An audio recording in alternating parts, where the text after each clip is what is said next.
Hai, video kita kali ini tentang radio komunitas kebijakan di Asia Selatan dengan pendekatan ekologi, kebijakan musyawarah karya Priti Penghunak seperti gambar di atas ya. Tapi sebelum saya menjelaskan, perkenalkan nama saya Justina Yustri Nirwanda Dian dengan NIM 20030301115. Dengan video ini untuk memenuhi tugas ke-13 mata kuliah Sosiologi Ilmu Komunikasi. Dari buku yang sudah saya review itu buku karya Priti Penghunak tentang radio komunitas kebijakan di Asia Selatan dengan pendekatan ekologi. Kebijakan musyawarah ini mengarah pada penduduk di India, di mana terletak di Asia Selatan. Sebelum kita bersama-sama mendengar tentang isi judul dari buku yang tadi, terlebih dahulu saya akan menjelaskan perkembangan radio dari masa ke masa. Dunia sekarang telah banyak berubah, seperti kita lihat banyak perkembangan yang sudah mulai pesat dari hari ke hari, dari tahun ke tahun. Begitupun dengan fungsi dan peran dari radio itu sendiri. Alih-alih menjadi sumber berita hingga propaganda politik, kini radio telah punya banyak peran. Radio masa kini telah bertambah peran sebagai sarana hiburan, tempat curhat, dan juga tempat untuk ngobrol. Ini menjadi bukti bahwa radio mampu beradaptasi seiring zaman dan waktu bergulir. Bentuk dan rupa radio juga ikut berevolusi. Yang pertama, Radio Marconi tahun 1895. Konon radio ini dianggap sebagai radio paling pertama yang dibuat pada tahun 1895, seperti gambar di atas. Pembuatannya adalah perusahaan milik Guglielmo Marconi, orang Amerika keturunan Italia, yang memegang hak paten atas penemuan radio itu. Namanya saja produk pertama, tentu ada banyak kekurangan pada radio ini bila dibandingkan dengan radio zaman sekarang. Contohnya tuh radio ini hanya mampu menjangkau sinyal radio yang dalam radius 1,5 km saja. Kecil juga ya, dan karena bodinya yang besar, maka sudah pasti radio ini sangat berat untuk dibawa kemana-mana. Yang kedua, radio zaman Perang Dunia I. Penampakannya seperti digambar di belakang ya. Dari bentuknya yang amat sangat besar, bisa ditebak kalau radio ini sangat berat, tidak bisa dibawa kemana-mana, dan jelas harganya juga selangit. Jadi jangan heran kalau di tahun-tahun ini atau di perkembangan radio ini hanya para nigrat atau orang-orang yang berpunya atau orang-orang kaya yang bisa mempunyai radio ini. Dan siarannya lebih banyak diisi dengan lagu-lagu dan sandiwara radio. Yang berikutnya, radio zaman Perang Dunia Kedua. Penampakannya seperti gambar di belakang ya. Bentuknya sudah agak lebih kecil, tetapi tetap saja tampilnya tidak tidak ada indah-indahnya sama sekali. Mulai dari bodinya, mereknya, merek jadul. Walaupun kelihatannya kecil dan terbuat dari kayu di radio ini, tapi radio antik ini bermerek Philips loh. Bobotnya 18 kg, panjang 60 cm dan tinggi 55 cm. Sebenarnya tak terlalu besar, tapi mungkin komponen-komponen yang ada di dalamnya yang membuat radio ini teramat berat. Yang berikutnya, radio triplex merek nasional. Penampakannya seperti gambar di belakang. Sesuai namanya, radio ini terbuat dari triplex dan berbentuk kotak persegi. Selain itu, dibekali dengan satu speaker sedang dan tabulasi frekuensi yang memenuhi 2/3 tampilan depan radio. Antenanya memanjang ke atas, tidak dapat ditekuk, tak bisa ditekan, memendek. Radio ini masih mengandalkan daya dari 4 baterai dan hanya bisa menangkap gelombang MW dan SW saja. Meskipun terkesan jadul, tapi lewat radio ini siaran-siaran dari luar bisa didengar. Ini kelebihannya, seperti siaran radio Singapura Internasional atau RSI, BBC London, Deutsche Welle Jerman, Voice of America, VOA berbahasa Indonesia yang disiarkan langsung dari Washington DC. radio Jepang, radio Cina, radio India, dan beberapa siaran radio internasional lain. Yang berikut radio portabel zaman breakdance. Seperti gambar di belakang. Yang berikut radio portabel zaman breakdance seperti gambar di belakang. Radio ini muncul pada zaman breakdance yang di tengahnya top. Lewat radio ini orang-orang bisa mendengar dan mengenal lagu-lagu fans Espondak Tommy kala itu. Tenaganya sudah memakai listrik AC atau DC, jadi tinggal dicolokkan saja kabelnya ke colokan listrik. Udah sekali. Yang berikut radio online seperti gambar di belakang.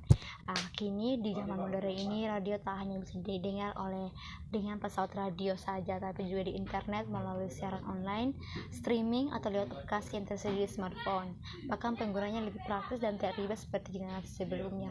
Kita bisa melihat dari smartphone kita bisa mengakses radio dengan mudah, bisa dengan lagu-lagu atau dengan hal-hal yang lebih cepat dan lebih mudah.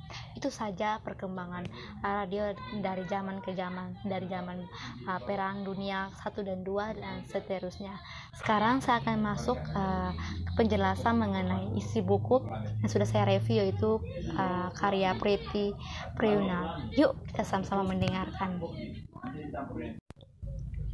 Ya, saatnya kita sampai ke penjelasan mengenai isi dari buku karya Priti Ragunan tentang radio komunitas kebijakan di Asia Selatan dengan pendekatan ekologi kebijakan musyawarah. Buku ini mengeksplorasi dan menjelaskan kebijakan dan pembuatan kebijakan untuk radio komunitas di wilayah tersebut, dalam hal ini di India. Wilayah ini muncul sebagai bagian integral dari studi tersebut. Ada yang memberikan pinjamannya sendiri, khususnya untuk itu. Dari fitur geografi yang dilokalkan hingga divergensi, derajat politik demokratis antara negara-negara yang menempati dan membentuk suatu wilayah. Asia Selatan muncul sebagai karakter yang ekspansif. Ini integrasi kebijakan, pendekatan ekologi, kebijakan musyawarah, diuraikan dalam bab per bab. Dalam buku ini muncul sebagai perangkat heuristik yang menampung dan membimbing seperti sebuah pelajaran. Ini melihat ke dalam teori kebijakan media, inklusif dari banyak elemen dan poin integrasi yang masuk ke dalam pendefinisian dari lapangan. Bab ini dari studi semacam itu. Diikuti dengan komunitas telah didefinisikan dan berteori dan bagaimana bentuk media tersebut telah didekati dalam hal aplikasi tematik. Studi kebijakan media untuk mengatakan bahwa kebijakan media sebagai bidang penelitian media dan komunikasi telah Anda teorisat selama beberapa dekade pertumbuhan disiplin tidak hiperbola. Penelitian kebijakan media sering dianggap sebagai administrasi penelitian terdegradasi ke sudut dimensi yang lebih besar, dan studi pemerintahan, industri, atau organisasi internasional. Dasar-dasar dari bidang hanya mendapat sedikit perhatian dibandingkan dengan budaya, dimensi sosial, dan ekonomi dari studi di media dan komunikasi penelitian.